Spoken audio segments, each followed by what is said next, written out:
Bhajpa NDA ने स्वीकार कर लिया है कि वो चुनाव हार रहे हैं और जब कोई नेता ही नहीं है उनके नजर में तो भाई ये उनकी अपनी सोच है। हम लोग तो सेवक हैं, वो लोग नेता हैं।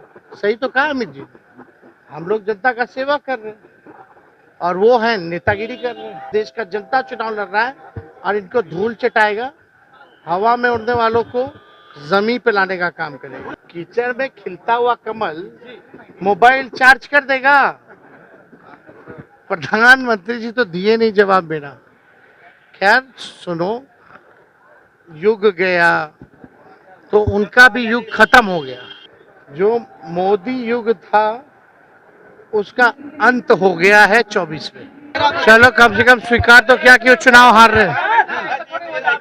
यानी भाजपा एनडीए ने स्वीकार कर लिया है कि वो चुनाव हार रहे हैं और जब कोई नेता ही नहीं है उनके नजर में तो भाई ये उनकी अपनी सोच है ना। हम लोग तो सेवक हैं, वो लोग नेता हैं। सही तो कहा अमित जी, हम लोग जनता का सेवा कर रहे हैं और वो है नेतागिरी कर रहे हैं। और नेता वैसा नेता नहीं है, वो लोग तानाशाह नेता है। हम लोग तो देश के संविधान और लोकतंत्र को मानने वाले लोग हैं, इस देश के नागरिक हैं। हम नागरिक हैं, सेवक हैं और इस बार देश की नागरिक चुनाव लड़ रही है, देश का जनता चुनाव लड़ रहा है और इनको धूल चटाएगा, हवा में उड़ने वालों को जमीन पे लाने का काम करेगा। उन्होंने कहा कि 8 साल में लालटेन युग चला गया और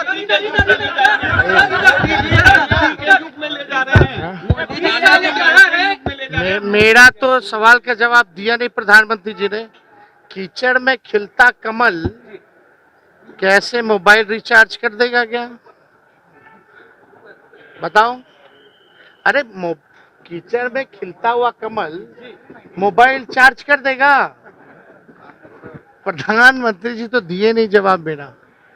खैर सुनो, युग गया तो उनका भी युग खत्म हो गया। एक बात समझिए, जो मोदी युग था उसका अंत हो गया है 24 में। YouTube पर सब्सक्राइब और Facebook पर लाइक जरूर करें।